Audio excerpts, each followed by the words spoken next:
your diligence. And so good morning, good afternoon, good evening around the world. Thank you for joining this Global Chamber MyFinB session on artificial intelligence. And it's the fourth of our four of this particular roadmap series. And it's a really important one because as you're building your business plan, particularly today when there are so many changes going on in the world, you can't just do it in your head.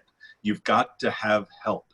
And artificial intelligence allows you to get that help in a way that people can't do. It's a great supplement to what you as an executive can do with your business. And so we've got some really great speakers today who are experts in the areas of our artificial intelligence that can assist you in your business. My name is Doug Bruhnke. I'm the founder and CEO of Global Chamber, and I'm honored and pleased to introduce our first guest, who's Nazri of MyFinB. He's the CEO founder as well of his own company, and he's a serial entrepreneur based out of Singapore. Apologies to Nazri that it's so late there, early here in the United States and in North America. But Nazri, thanks for hanging on, and we'd love to kick off. We'd love to kick off with conversation. Sounds like Stephen might have a dog in the background there. I'd like to have a Sorry, that's my puppy. I'll make sure he's under control. The challenge is working like from a home, very right? large puppy. Wow. Okay. Fantastic. Well, so Nazri is a puppy of sorts as well because he's so easy to work with and he's brilliant. He's got really a lot of great things going on with artificial intelligence. And today, Nazri, you're going to be talking about benchmarking, and we really appreciate you taking the time. Thank you very much. Thank you, Doug. Hello, Stephen. Hello, Raj, once again. Hi. Tonight, I'll be speaking about strategic benchmarking with the use of artificial intelligence. TGIF, everyone. Thanks for tuning in. I know we've probably lost a few guests from Singapore because of a very historic moment tonight. We are experiencing the counting of election results. So the voting stopped at 9:30 p.m. tonight, which is about half an hour ago. So we get to know tonight whether the Singapore government will continue to hold the vast majority, the ruling party having the vast majority of the country. So we are having elections right now, and we are looking forward. So it's no big deal for me staying up awake at this point in time because we'll be waiting for the results past midnight. Yeah. So without much further ado, I would like to share with everyone the things that we do here with the problem statement being surfaced right now about businesses lack systematic comparison. So whether we are under or overperforming, whether we want to restructure, whether we will pivot during COVID times, we certainly need some form of benchmarking before we can carry out any form of intervention on our businesses. So benchmarking is extremely important because you have to use it not just for one purpose, but multiple purposes, whether it's for fundraising, where you need to compare yourself against various parties, various startups that are raising in seed, pre-series A, series A. You need to benchmark yourself in terms of the amount relative to the valuation, relative to your growth. And in doing so, you need to have a valuation other than based on your standalone fundamentals. You need to compare yourself against similar startups in similar stages or listed companies that are either small or mid-cap listed in their respective bourses. And we like to know whether how many times of PE or sales multiple do we command. And we certainly like to know our margins, our cost structure, our sales growth against our competitors and comparables. And most importantly is before you even compare it externally, you need to have an internal performance review of your various ratios from profitability to solvency to liquidity to even operational performance. So it becomes a very critical aspect of any company or any startup, whether you're a listed company, whether you're a mid-sized company, or whether you're a small company. So it is indeed a need that we see happening very much between stakeholders. Yeah. And how do we strategically benchmark using AI? There's two types of technology that we at MyFinB does. And one is basically at the natural language generation area, which is involving analyzing structured data like spreadsheets, financial statements, loan documents, statistics, or any form of numerical data like journals, ledgers, and transaction sheets. And on the right side, there's a technology called natural language processing, which can be used to analyze unstructured data such as text, publication, and I'm sure my esteemed guests and panelists will be able to share more of some of this technology. So what differentiates one technology over another is the use of AI through strong or weak AI. And in this case, the weak to moderate AI will be described as one that is able to describe and diagnose. Means that it tells you what happened, it able to tell you why it happened, right? It's able to benchmark, profile, tiering, percentile analysis, and so on, and then explaining why it happened. So the green little shaded box at the bottom with the green border talks about the weak to moderate AI. But if you move towards stronger AI, it's able to predict, prescribe, and monitor. Not only is it able to explain to you what happened, but it's able to forecast and map out scenarios in the next 6 to 8 months. What are the kind of best, worst case scenarios that could impact your financials or your business. And certainly moving on to the fourth level will be prescriptive analytics, or be able to prescribe or recommend sort of action plans or roadmaps in phases. So not only it can tell you the problems, not only can tell you the scenarios, but it can prioritize the problems for you and then prioritize the solutions that address the problems. And then last but not least is beyond financial reporting or some form of financial reporting. Post-reporting, there's a need to monitor, trigger, highlight some of the red flags or emerging dynamics that may impact what you analyzed 6 months ago. So in this kind of COVID times, you can't look at point one and expect point one to persist. There's too many scenarios going on. There are too many variables that could move against you unexpectedly, and we should always be nimble and adaptable to such a situation. So rather than using a manual approach of doing things, you can use NLG and NLP to provide all 5 levels of analysis and generate the insights for you. Okay, and in this case, when you see some examples of how AI in action, we can show you one. So very quickly, if you were to upload any form of financial statements, annual reports, news, or filter with some parameters, you're able to see some kind of benchmarking pertaining to financial performance, shareholder value creation. So you always know whether you are below average, or above average against the peers, against the industry, against certain competitors that you like to be compared against. And the board members will be able to see, based on the benchmark, it's able to see where are the gaps, what are the action plans. These are the prescriptive action plans taking place. And you will be able to monitor from each of these bullet points, trigger some red flags or even opportunities whereby you detect certain events happening and you'll be informed and prompted to act upon them.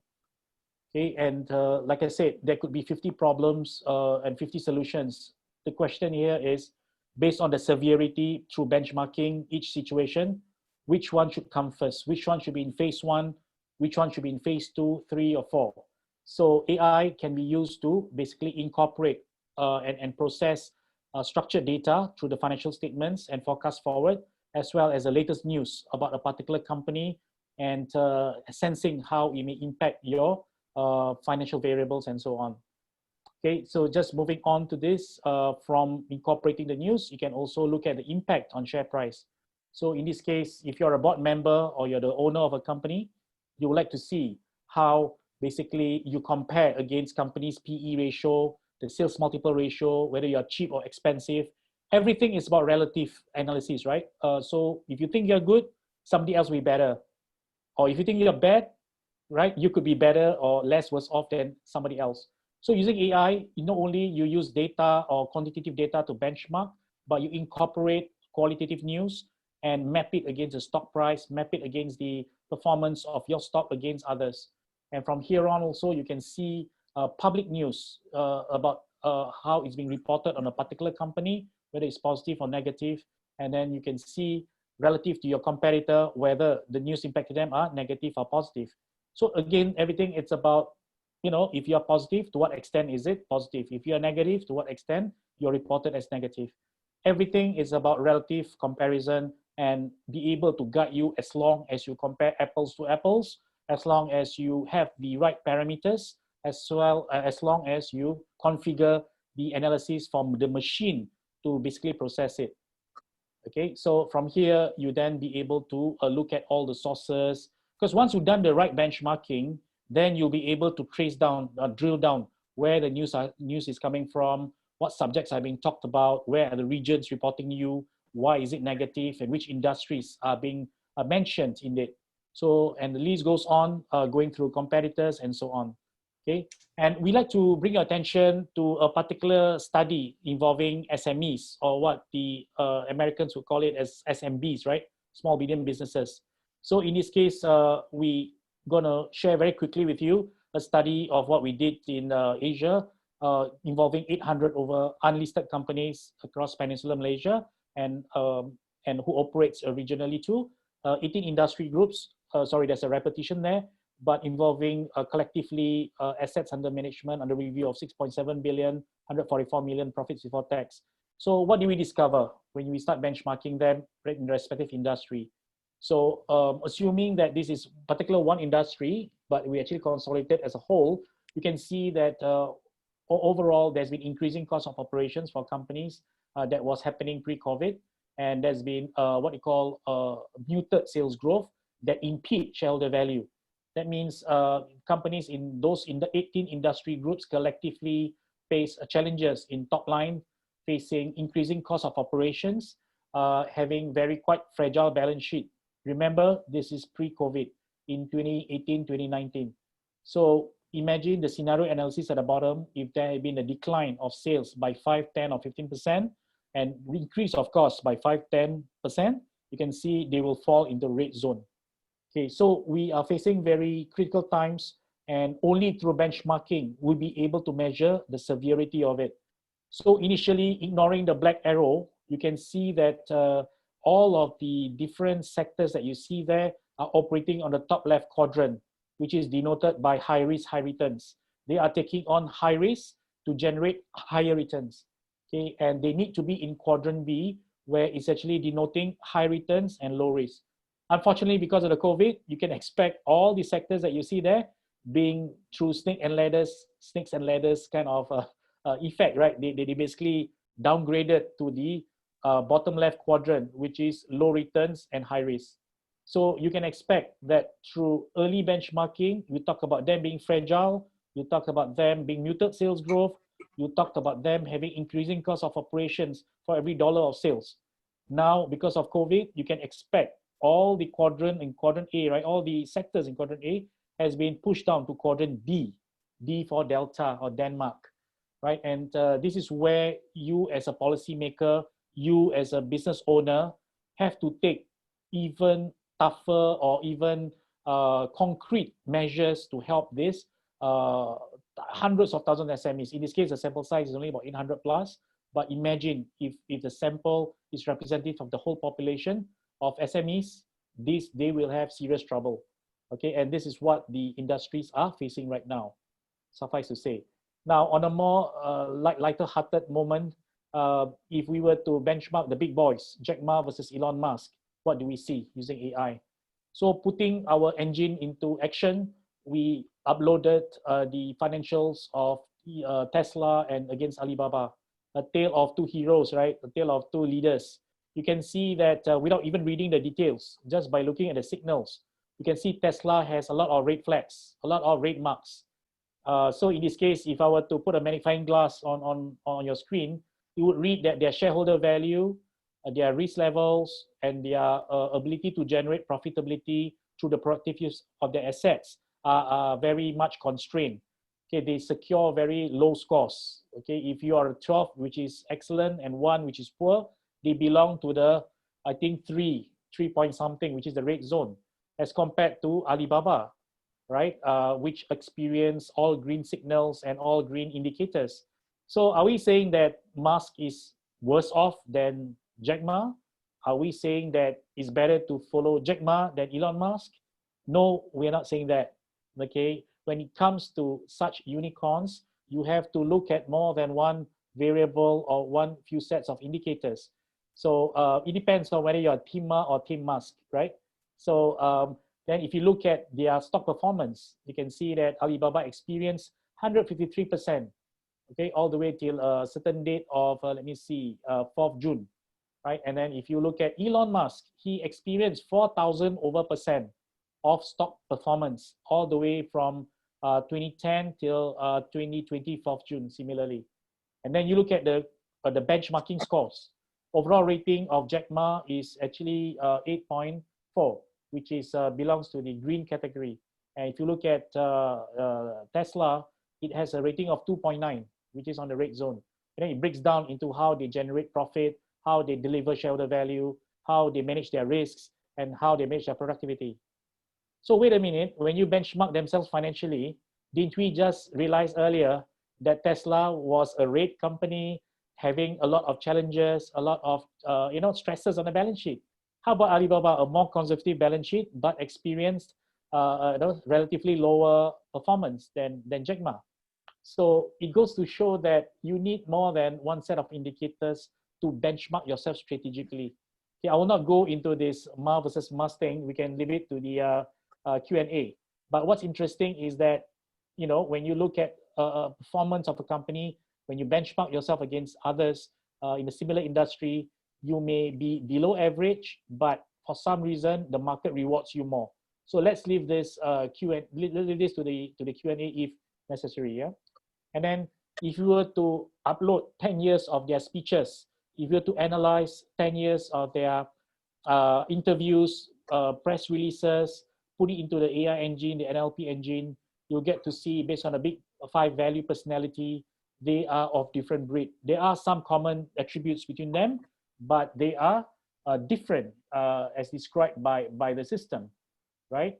And then you can see that the top part describes Elon as shrewd, excitable, and guarded, while Jack Ma is described as critical, excitable, and analytical. So the adjectives, the descriptive part about them then began to reveal itself in the subsequent sentences. And then at the bottom part, you can see the percentile of how their character is assessed if you were to take their public speeches, announcements, interviews, and so on, right? So this is another way of which you can benchmark, not just based on numbers, but also based on your personality, your leadership style, and your management style. So what we're trying to say in my last 2 slides is that, before you pivot, before you start to restructure, before you start to position yourself and do some intervention, you have to do benchmarking first. You have to know what is your yardstick. You have to know where you begin, where you end, and where are you at in the middle of the turbulence right now, right? And then my key takeaway is that benchmarking, especially if done strategically, must involve qualitative and quantitative. As you can see from the Elon Musk example, no single ratio or set of indicators tells everything. So the market rewards you more, even though your balance sheet is impaired, even though you have basically technically, very, very stressed out balance sheets as compared to more conservative, more profitable companies who experience much 10 times lesser than you in terms of stock returns, right? The market. And then this is a lesson to be learned for any SMEs or startups, that benchmarking using AI cannot be a plain vanilla approach. It cannot be standardized. It must be configured based on the economy, based on your industry characteristics. Okay, as you know, Alibaba operates in certain sector, while Jack Ma works in a certain sector, while Elon Musk works in a totally different sector. But both of them have a certain view about AI. If you had listened and observed their conversations in Shanghai about the disruptive nature of AI, both of them have different perspectives about that. Not only do they operate differently, but they also have different perspectives about how AI can help the economy or destroy humankind. And at the end of the day, the right parameters must be used to make sense and to conduct more effective decision making. So this is the gist of my presentation. I'd be happy to accept any questions through the chat box, chat room, or the Q&A later on. So over to you, Doug. Thank you very much, everyone. Thank you, Professor. I think you've actually, you've had an announcement recently, right? Haven't you received some award? Which the company level, is it? Yeah, we've your adjunct professorship. Oh, that's not an award. Okay, yeah. Basically, we've got I've got conferred a certain professorship in AI practice by one of the progressive private university in Malaysia called Sunway University. So our role is basically to propagate the knowledge of AI, to incorporate industry knowledge into the university side, and making sure the graduates, the undergraduates, have enough or relevance in terms of applying AI to their course study and when they graduate. So yeah, thank you for that insertion of news. But yeah, no big deal. Just a lot of work to be done. There's a lot of responsibility and work to be done after that. Thank you. Congratulations. Just one quick question before we shift to our next speaker. What you showed there, how much of that was the MyFinB, and what's involved with pulling something like that together? Because MyFinB facilitates the pulling of together, but how much of what we showed there was right out of the system? Yeah, all of these are actually generated out of our system. We basically developed our own proprietary AI technology, as mentioned earlier, the natural language generation and the natural language processing. So we use this to educate people on whether you're from public sector, private sector, or non-profit bodies, universities and all that, to speed up the process of analyzing trends, getting insights, making forecasts more accurately, assess the implications of what the forecast means to the existing policies or strategies, taking steps to actually improve it. So all this can be done within minutes, or thousands of this can be done within hours, as opposed to taking weeks and months to come out with what you call a view or recommendation or a diagnosis. So that's why we work with government agencies all over the world, specifically in 19 over countries, to push for SME reforms amidst COVID. This is something that we view seriously because technologies aside, what we care right now is to make sure that all SMBs and SMEs are given the right help, the right attention to restore their financial health to good status. Fantastic. Great. Thank you for sharing that. And yes, if you have questions, the Q&A room, please go ahead and we'll answer those after we've had each of our speakers speak.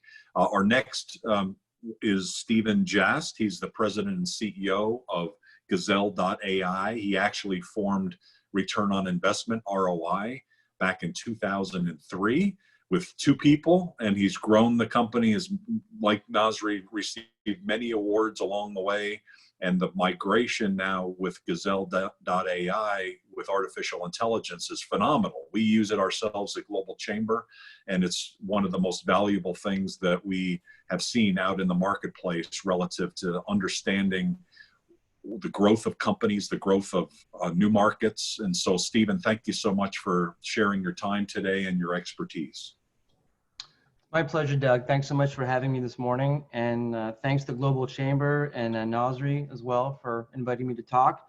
I hope everybody tuning in today is safe and well during these unprecedented times. So let me start off, if you will, by bringing up my slide deck. I'll just share my screen really quickly.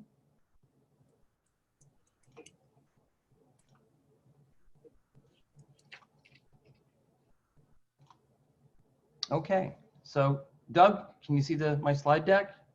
Perfect. Yep. Okay, wonderful. So, Nazri, thanks so much for your presentation. I see a lot of interesting synergies between our companies, and it would be great to have a conversation with you, perhaps offline when we're done. Let me maybe take you back just a little bit to give you some perspective as to how we got into the world of artificial intelligence and the development of Gazelle.AI. We started our business as a service company called ROI Research on Investment, which has been in business for about 20 years now, primarily working with government organizations from around the world and helping them to attract foreign direct investment. We've done work with the federal governments of Japan, Thailand, the US, Canada, Finland, Sweden. You know, you name it, we've probably done some work with a country organization responsible for the attraction of FDI. We also have a business unit that works in B2B marketing. But essentially what we were doing as a service company was trying to identify companies in growth mode. Are they growing? And when we talk about growth, we're talking primarily infrastructure growth. So the construction of bricks and mortar facilities related to warehousing, logistics, R&D labs, manufacturing, et cetera. And we're also talking about increases in employment. That's what we're looking for, job creation and capital investment. So when we started our business, or when I started my business 20 years ago, ROI, not Gazelle, we would order a database. We would try and reach out to corporate C-suite executives to survey them on their growth intentions. And we had a conversion rate of about 1 to 3%. If you recall, the reason why there's a big manila envelope on the screen is back in those days, you'd order a database, you'd wait a week, and plunk, a big manila envelope would land on your desk, and that would be your database. Company names, perhaps a revenue range, but there was nothing really there that gave you any real indication as to whether or not a company was going to be entering into a growth phase. So that was the problem that we faced. A lot of the database companies have been around since the 1800s, I should say. The data was often old, not accurate, it was static. It didn't really provide any true insights into the business, no growth indicators. We also had difficulty identifying emerging subsectors because a lot of these databases were using NAICS codes or SIC codes, which are very traditional ways of classifying business. So to find companies who are developing drones, for example, or artificial intelligence applications would be buried in aerospace or IT or software development across a wide range of the traditional NAICS codes. So it made it hard to really develop our TAM, our total addressable market, which would really be emerging companies, growth companies in emerging industries. Now, whether you're looking for emerging growth companies in emerging industries, or you're looking to call upon established, very large businesses, multinational corporations, transnationals around the world, when we take a look at reverse engineering our sales cycle, meaning getting a C-suite executive to talk to us about their growth plan such that we can share that with our B2B and government clients, when we calculated the number of touches it would take to fulfill a program. So let's just say for us, a program would be 10 companies that we've identified as being in growth mode and connecting them with a B2B client or with a government. It would require something along the lines of almost 8,000 touches. What's a touch? A touch is a phone call. A touch is an email. A touch is an in-mail. A touch is some sort of a communication, whether through a cold call or a warm call, to get somebody interested enough to have a meeting with us. So we became very curious about ways that we can gain some productivity, gain some efficiencies in trying to reduce the number of touches and improve the ratios of the numbers of times that we'd have to reach a decision maker or a company to ascertain whether or not that company was in growth mode. What we really were looking for are companies called gazelles. This is why we actually named our company Gazelle. And the reason why we're looking for gazelles is because these are very high impact growth companies.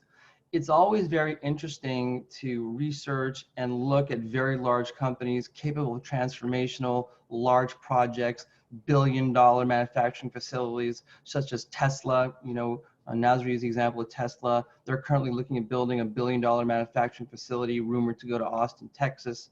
So of course we want to be looking for these companies, but the real drivers of job creation, of capital expenditure, of R&D expense are gazelles. Now, gazelles are not necessarily large, they're not necessarily small. They're companies that have a combined annual growth rate of about 20% a year, doubling in size every 5 years. They typically represent about 3% of companies in any given economy. So while we know, either as a company such as ours, who is working to attract foreign direct investment, or even as a B2B marketer, we want to be finding these companies, but the problem is that they're extremely hard to find. The reason that they're hard to find, they're non-industry specific, they're not size specific, they're not geographic specific, they can be public, they can be private, they can be VC funded or not VC funded. So how do you find them? How do you find these companies aside from going through thousands and thousands and thousands of surveys? So that's where the notion of developing AI and leaning towards an AI application to help us find these companies was born. Essentially, what we started to do was to access vast pools of data across multiple data sources, industry, spatial, firm level. We really basically have three primary buckets of data that we use. This would be geographic related. We also use industry trends, and then we try and get as much firm level specific data as we possibly can over a 12-year time series data set.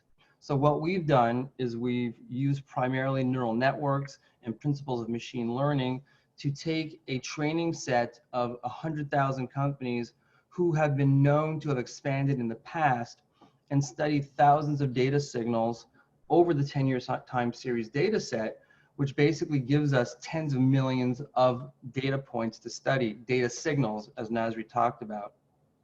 This allowed us to identify fast growth companies. So when we benchmark the effort that a human being would need to find growth companies, and then compare that to a list of companies built by the AI, of course, we gained efficiencies in productivity. So what the AI is essentially doing is it's looking for the data signals over a 12-year time series where the data is most in flux in the 18 months before a company expands. We want to know what's happening in that company before it's about to take off on a growth spurt. So does that mean that there's been a big spike in job posting intensity? Does that mean that there's been a big spike in patent applications, in exports in that particular industry? Is the company located geographically in a large cluster of similar companies where it's outperforming the national average? Is it one company that stands out against a cluster of companies in any geography? So these are some of the types of data that we looked at. Again, as Nazri alluded to allow us to make better strategic decisions, to identify growth companies, but also to build our addressable market, even as a B2B marketer. If you're a B2B marketer, you are going to expend and deploy a tremendous amount of resources building a relationship either digitally or in person or socially to try and build a bridge to that company, ultimately to develop them as a client. If you're going to expend that much energy, from our perspective, you need to be expending it on a company that is going to grow. Growing companies buy more of everything. Static companies don't. So while a company who may not necessarily be growing, but is of a certain size, of course, we want to be in touch with them. But we like to think that prioritizing growth companies in growth clusters, in growth geographic clusters, makes for a much more efficient foreign direct investment strategy, as well as a B2B sales strategy. So really, it allows you to assess your true TAM, your total addressable market.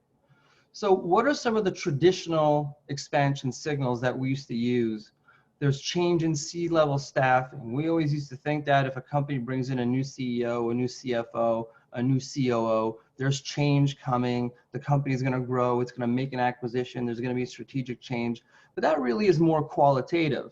That was just something that we would fall back on because we didn't really have any other data sets and data points to really use. Recruitment of senior resources in non-traditional markets. The company has its headquarters in Stockholm, and all of a sudden they're building in-market executive director positions in the US. Well, does that mean that they're looking to penetrate the US market or just sell into the US? Has a company expanded over the past 5 years? Data tells us that if they have, they're likely to expand again.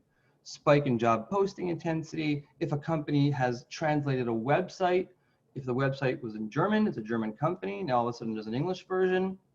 Does this mean that they're looking for clients in English-speaking countries to expand into English-speaking countries? So again, these are some of the traditional signals that we used and that we also fed into our machine learning algorithms. So what the machine learning actually taught us and what made very clear to us are some of the specific data signals when identified 18 months out, more often than not, would indicate that a company is about to enter into a growth phase. So This would include patent activity, magnitude of export activity, degree of concentration of companies, so clusters, degree of cluster concentration in a given geographic territory, return on equity, sales relative to assets, assets relative to liabilities and inventory, availability of credit was incredibly important, employment levels and benefits, particularly pension plans. When we see companies are growing pension plans, there's a high likelihood that company is going to grow. And there's a pretty interesting explanation for that. If a company rewards its employees on growing the business, and this is a behavior that is learned and repeatable, these people will stay in these companies, and these companies' pension plans will likely show a nice growth pattern. So that's been a really interesting find for us as well. Magnitude of executive compensation, and of course, as we talked about a little bit before, previous expansion. So from our perspective, the present and the future of artificial intelligence, we're building AI signals for sustainability. We're looking to build AI signals for energy consumption, which kinds of companies will require more energy or less energy, in what times. We're also looking at signals that would lead us to believe that a company will either make an acquisition or be the target of an acquisition. Of course, benchmarking is incredibly important. We want to be able to benchmark one industry versus another, one subsector versus another, and assess its suitability for either FDI or to attack as a potential sales market, emerging industry growth, industry targeting, growth markets, and global expansion. So that is essentially what our play was in artificial intelligence, to build a score. We call it a G-score, which tells our subscribers whether or not an individual company is likely to grow. And in building lists of these companies, we then have a GIS feature where we've geolocalized companies by longitude and latitude down to their zip codes. So you can build very detailed heat maps of where these growth companies are by industry and by geography. So that's a little bit about Gazelle.AI. We score about 10 million companies across 900 industries. We also have about 22,000 pre-programmed maps, heat maps, where you can again see how companies are growing from a revenue perspective, from an employment perspective, establishment perspective, average salary. It's interesting to see where across the world average salaries are rising. This would lend you to believe that they're running out of workforce there. So perhaps if a company is going to move, so if you're in a real estate industry or a construction company or an architect, and you see that a company is in an area where there's very fast sales growth and also very fast average salary growth, it likely means that this company is going to run out of people to hire, because workforce works along the same lines as the economy in general. If there's not enough supply to meet demand, prices go up in the form of salary. So if that company is going to expand, they very well may be looking to expand outside of their home jurisdiction or where they're currently located. Much in the case of Tesla, which is looking for a more cost-effective region, as they've stated, than being in California. So that's a little bit about our AI, and certainly it would be my pleasure to do a bit of a deeper dive into some of the other signals and some of the technology and some of the learnings that we've made. So Doug, thanks again for the opportunity to present, and I'd be happy to field any questions. Fantastic. Thank you, Steve. I really appreciate that. Great information, great segue from Nazri's presentation. And we'd now like to shift over to Raj, who also has a different perspective using artificial intelligence on the marketing side. Raj, are you there? And then once the three speakers are finished, we'll have time for Q&A. And please feel free to fill in your Q&A. Raj, you're the CEO at AInfinity, and you're based out of London. And I failed to mention that Steve is based out of Montreal. Right. Raj? Sure. Can you hear me? Can you hear me? Okay. We can. Hi, it's Raj Muppala. Thank you very much, Doug, for this great finale of the series, right? It's been great.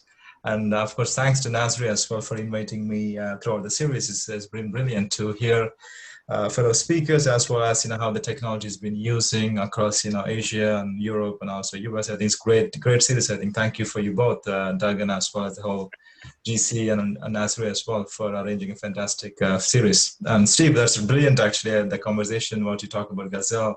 and looking at the insights about, how do you get early signals, right? And of course, it's very useful.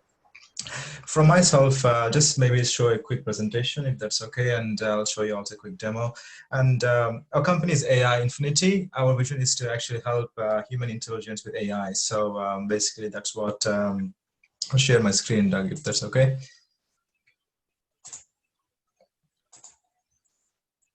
Yep, you're shared. Can you see it, right? Yep, you got it. So very quickly, as we know, the opportunity of AI and predictive analytics is a huge market. And I mean, I don't need to tell about why all big companies are actually on the bandwagon of AI, right? All the way from Tesla to Amazon to any company. So the one thing we talked about in different series is about AI is not just only for the bigger companies that, okay, they need to have these technologies, but actually it can be really useful for smaller businesses also. We talked in the first series that anyone who has customers, it's very important for them to understand their customers' kind of data sets and actually understanding about their issues and also understanding about their sentiments. I think this is a definitely powerful angle about the whole idea of the sales and marketing, and also understanding the brand reputation and also the position which Steve mentioned about identifying the early signals actually within your company rather than going else somewhere else. So it's kind of that space where we play around. And just very briefly, so this is a kind of a problem as we all see in the current reality as well in COVID, as well as in general. So there are a lot of customers talking about, different companies, and I like that company, I don't like this company. The sentiments are, I don't like the banks currently because they're not able to, give a good customer service because, and also there are many issues happening across the banks, retail companies, stock issues. And this powerful sentiment is actually generated across social media from citizens like you and I. And also from the news agencies like Bloomberg and Reuters, they talk about companies' performance. It's a huge data sets used in natural language, in English and in whatever languages you have. This is the biggest problem. Everything is there, but it's very difficult for organizations to understand and also get a sense of what actually the insights about. What is a topic? What is the kind of trending topics? What are the issues people are talking about? So what we thought about is like, okay, we developed something during this COVID lockdown from February, and actually we developed based on some intellectual property we developed in NLP, which is kind of complementary to what Nazri has developed about NLG, natural language generation.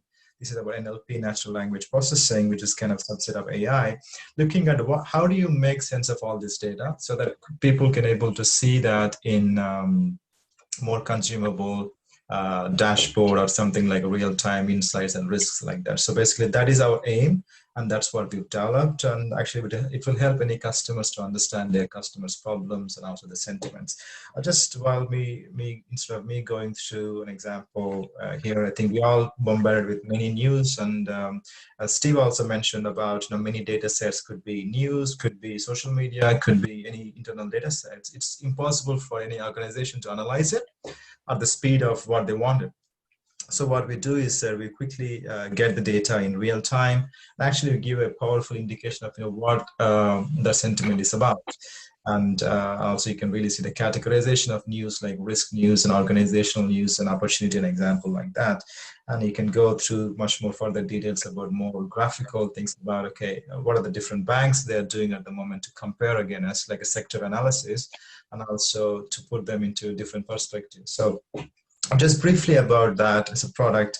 And this is Alive Core 360 and shows real-time risk sentiments and insights from the huge data sets, social media, and also the articles. Just about that. And some of our product line is useful in financial services, automotive, and healthcare, and looking at many common problems about customer experience, company insights, and fraud detection using anomaly pattern behaviors and process automation. And the benefits and some of the things. And all we wanted to make is like fun with AI, because obviously we talk about many people think still as like AI is a black box. It is a black box for some of the models. What it's been happening. One of the space I wanted to really touch about is explainable AI. this is what we are actually doing about explainable AI, is about how the system actually defined a model, how the system actually could make a decision, like a credit lending. If someone is actually lending in a financial institution, it's not most likely a person who is doing right now, it's maybe a machine. So this is where I think in the UK and Europe, really, there's a law happening from PRA and also FCA, public regulatory authorities, that all the rules, whatever you have in the engines, like in financial or any other automation systems, it has to be explainable. So if it is not explainable, then obviously it's kind of huge compliance issues, right? I think this is a big regulation happening. And this is one of the space we are actually playing around with explainability of AI. So how the system could able to define whether you actually have a score of 980 versus 1000, whether you have given a loan or not. These are fundamentally some of the things what we are doing.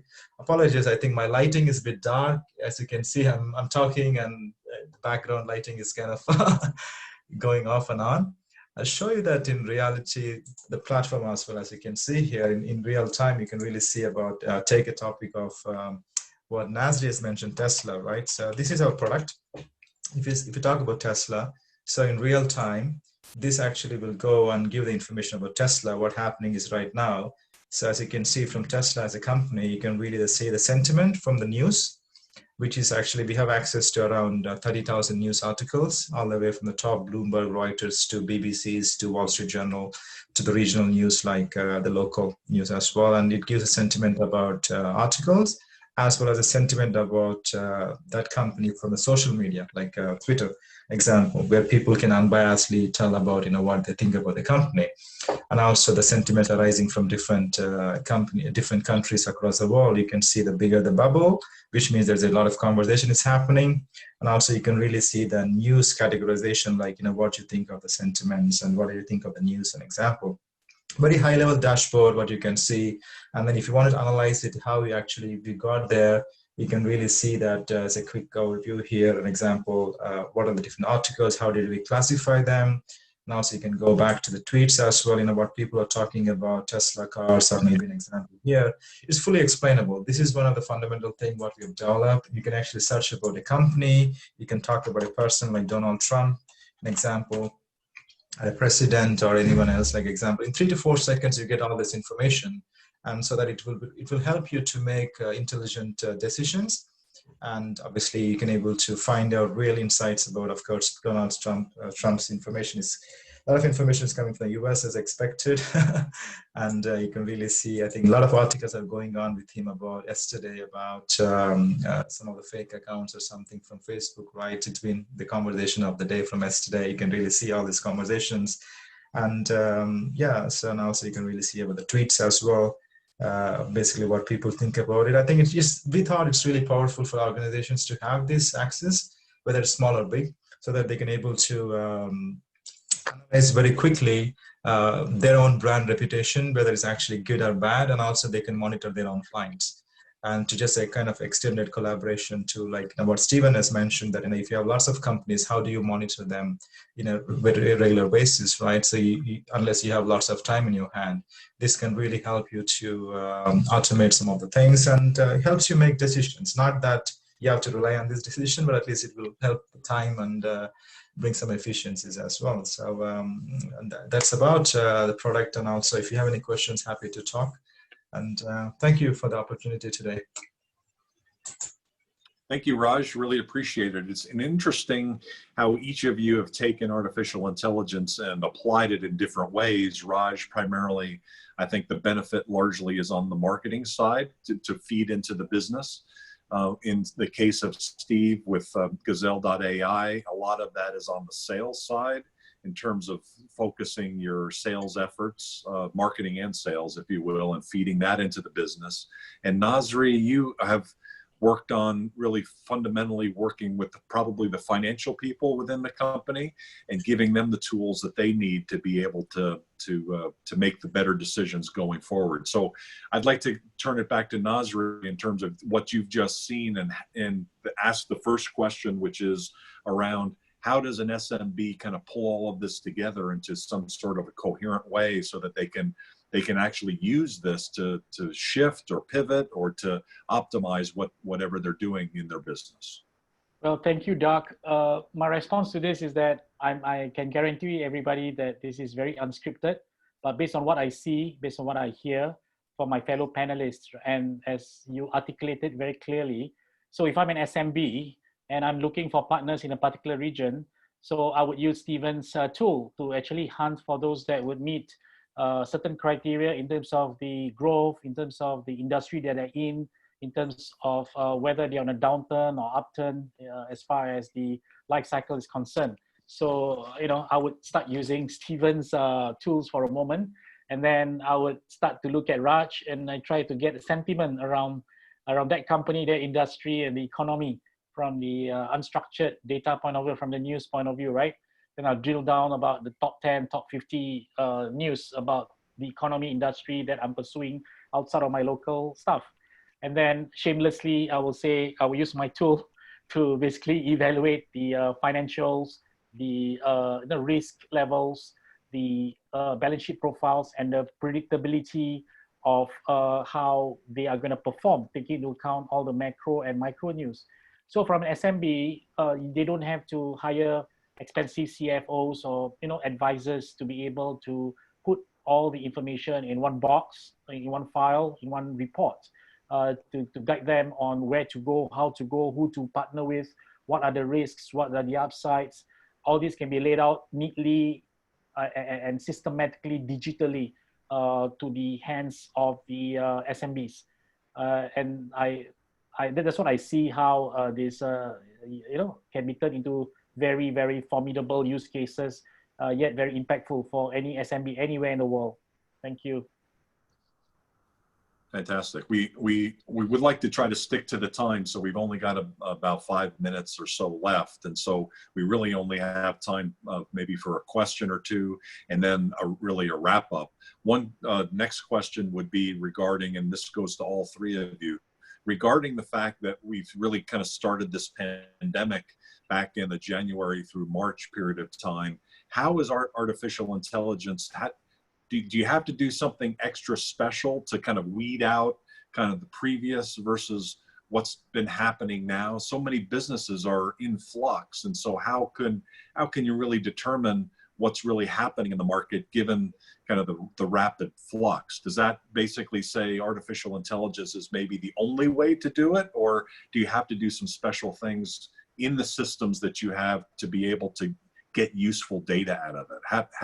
How have you guys found the data that you're getting, and how you need to manipulate it now given the rapid changes?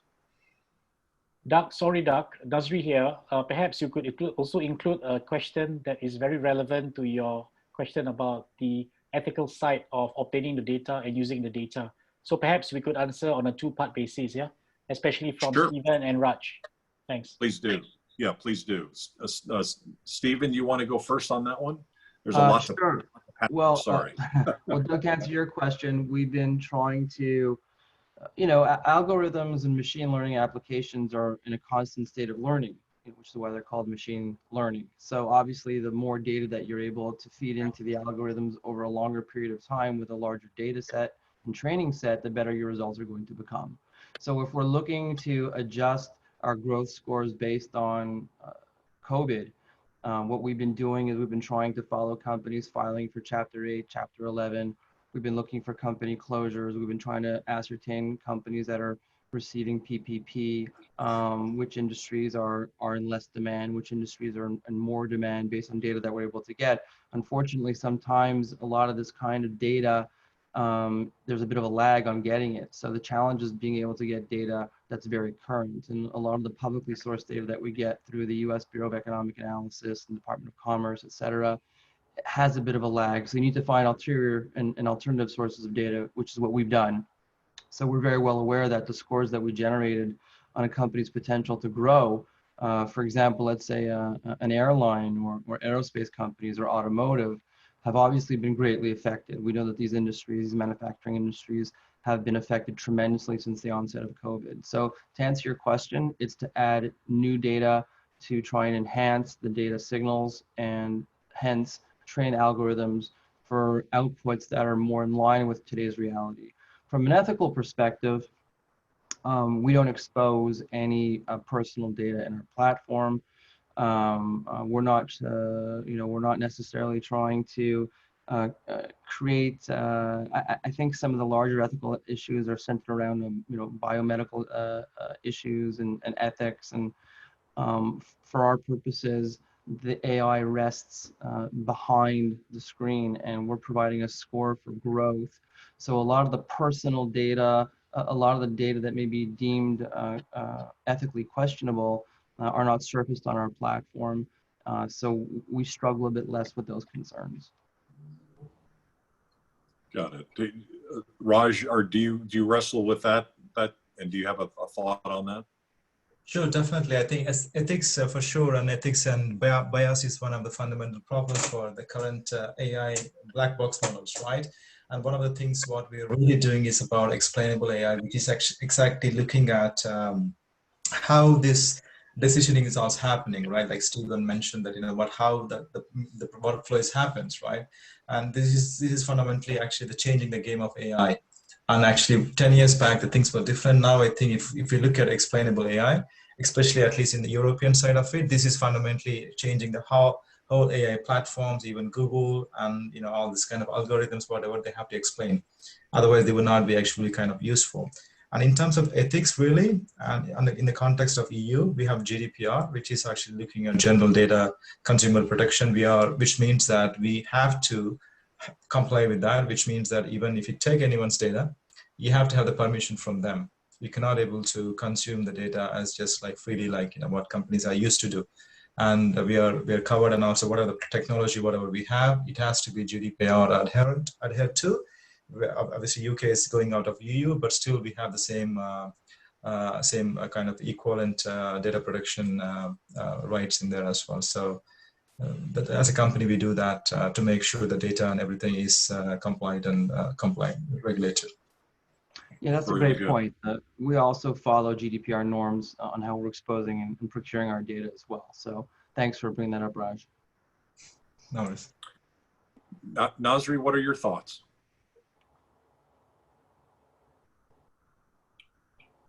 I think from the ethical point of view, AI certainly comes under question when it comes to selecting bank customers, right? So if you belong to a certain gender, race, income levels, or district that you're living in, so much of the debate that exists right now, it's about how AI is being parameterized to reject or accept a particular financing decision based on such parameters.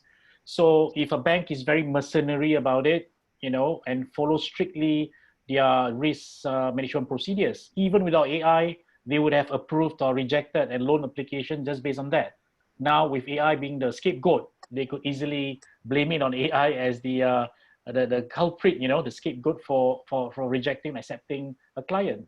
So some might say, right, AI can be biased, AI can be smart, AI can be discriminatory. So at the end of the day, it's the humans that create AI.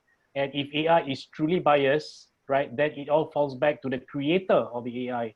So in such a way, you can basically create a set of policies, code of conduct, code of ethics that still follows the GDPR or the PDPA in Asia, right? In terms of protecting the rights, protecting the secrecy of information, and more importantly is non-discriminatory towards your background or attributes. So this is where you got to tread a very fine line on what should be parameterized to make that life decisions, as to whether you should extend a life-saving financing facility to somebody or not. So this is still debatable. This is still controversial, and that's the best we can do. That is to govern humans first before governing how AI can be parameterized, right? So yeah, thank you. Yeah, I mean, there's still obviously a human element in decision making, and at this point in our development of AI applications, it certainly helps. It helps with decision making. It helps with processing large amounts of data in a more effective and time-effective way. But ultimately, there still needs to be some level of human intervention, particularly when ethics are involved. So I think that as long as we're mitigating, as long as we're mitigating against AI, making our entire decisions, there's a safeguard there. Yeah. I think just one last thought, I think what Nazri is really powerful, that actually the AI models are actually being trained by humans, right? So there is already an inherent bias actually gone into the system. If I train a model, that will be different. If Nazri can train a model, that could be different. So obviously the humans are actually creating the bias to the model, and you expect a different result, right? We obviously, the model can self-learn, and actually at some time it can be really efficient, right? So this is fundamental nuances people need to be aware of. And yes, obviously it's not perfect, and actually the AI can be really useful to humans, really, if we can leverage that as an augmentation, not as to replace, right? Basically, Yeah. that's what I wanted to kind of convey a message as well to everyone there. I know we are overrun a little bit, but I have a little use case that I would like to share. Just now I shared an example about the banks, right? So it dawned on me that a high court judge, right, a senior high court official came to us in our Center of AI Innovation in KL, wanting to develop a robo-judge. And why is that so? It's not because AI is biased, it's because the judges are biased, right? So that was the pain point that was described to us by a high court senior judge, right, that who says that, okay, if I'm a female judge and I have a convicted rapist or molester in front of me, and I'm a mother of three girls, young girls, and I'm a female judge, right? So the challenge that got surfaced was, okay, the chances of the female judge giving a more punitive sentencing tends to be more likely than a male who basically presided over a similar case.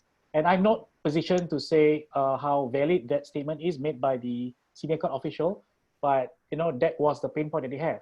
So how do we address that? To address the human bias in a sentencing case? Well, you could basically use AI to go through all the precedents, the cases in the past. So which is worse off, to have humans sentencing people in a biased manner, affecting life and death and the livelihood, or having an AI that is controllable by identifying the parameters? Even when you do sentencing, there's actually some form of facts and figures and guidance that would not leave any stone unturned. It comes to precedents, cases, and previous judgments and all that. So if you were to look at it from that point of view, it's very arguable. On the banking side, you may think that you are biased because you discriminate against a non-bankable person. On the legal side, on the judiciary side, you tend to offer harsher punishment when you have a vested interest in the rights of women. And no right, no wrong, but I'm just saying that this was the feedback given to us on how certain judges can effect higher penalties on cases where they felt strongly about it, and hence it can be subjective, and hence it can be biased. So the question here is, who should govern who, right? Who should be guided by whom? So to me, my bottom line is, humans cannot be overrun by machines, but humans can be guided by machines when it comes to beating bias and subjectivity by looking at objectivity, facts, and figures. But machine cannot go out of control, unsupervised learning, in such a way that you cannot trace where the source, where the attributes, how the parameters are being determined. There has to be a policy around it. There has to be procedure around it. There has to be a strategic thinking and governance and code of ethics built around it. In such a way, machine and human can certainly work hand in hand together. But machine supports human, and human uses machine, and not being replaced by machine. That's my last message. Yeah, thank you. Yeah. Really good thoughts. Stephen, would you like to make some closing comments? Well, I don't know if we've gotten to the point where AI is going to be effective at identifying outliers and the black swans and so forth. So to Nazri's point, while it can certainly help, I think that there's still the necessity of a human element and a human component. Like anything else, AI is a great tool, but in many circumstances to be used with a grain of salt. Particularly when there's ethics involved, let's say outside of a purely robotic manufacturing environment where decision making actually affects people's lives. But otherwise, it's a wonderful technology that's only going to get more and more robust. And I think that people who may be scared of it could take a little bit of time to learn a bit more about it and the robustness and how long it's been around. Algorithms are not new. What's interesting is that artificial intelligence is really being talked about a lot more recently, probably because of the availability of mass quantities of data that were not available to the public 15, 20 years ago. But through the advent of the internet and the digitization of data, it has become available, and people have been able to plug them into algorithms that have been around for 50 years. So it's a technology that has served humans for a long time very well, and in the right hands and in the right mindset, I think we'll continue to elevate our decision making and the quality of our lives moving forward. Great thoughts. Raj, how about you? Closing comments? Yes, first of all, thank you for everyone, and also Nazri, especially, and Doug, for such a great series. And I definitely support what Nazri said. Humans to use technology, could be AI, could be blockchain, anything else to augment. And also technology can actually, be an enabler, right? And just one last thought, we're all using phones, and there's a smartphone, face recognition technology. We're all using AI. It's been face recognition technology. We're using Amazon. We're using all this. They already been using AI there, so we're already been the receivers of AI. Why don't we use the technology to actually be service to our businesses to an extent? Take a small steps and make it happen, and have a support to it. That makes sense. I'm going to turn it back over to you, Nazri. But one thing that you reminded me of was a television program I watched just this last weekend. And it was a jury trial. So first of all, I thought when you mentioned that, there seems like there's an application for jurists, right, to be artificial intelligence robots, if that's the right word. But as in this particular program, the jury was being selected, and there was one. The trial was about a woman who basically was a serial entrepreneur, and she believed in this product that she had. And she told people what appeared to be lies, that they were going to be able to develop this product in a time frame that seemed unreasonable to everybody. So the investors were very upset, and she got sued by the federal government for lying, lying about a security. So in the jury selection, they picked people who had a bias. And there was one juror who had a lifelong fret that he had not invested in a business 20 years before, where an entrepreneur had come to him and said, this is the greatest thing since sliced bread. And he didn't believe him. And it turned out to be the greatest thing since sliced bread. So it was a tremendous regret that he had. So he had that pain in his heart. He was selected by the defense as a juror because he was biased toward entrepreneurs. And it turned out they went through the trial. And the way that particular trial worked, one person could stop the trial, and that person was the one that made a deadlock. So it basically became a deadlock trial because of that one person's bias. Everybody else was against the defendant. So I don't know whether AI is ready for that world yet, but unbiased jurors would be an interesting idea. Absolutely. So that's why it boils back to the statement that I made earlier. When a human is biased, right, it's very hard to change his or her mind. And come what may, they will fight tooth and nail about their position and their stand. But if an AI is biased, the creator or the developers or the development team could basically detect and do something about it.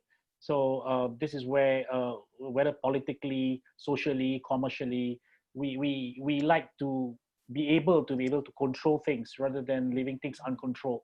And human bias is something that is very hard to control, very hard to manage, and very hard to change. So it's the lesser of two evils, gentlemen and ladies.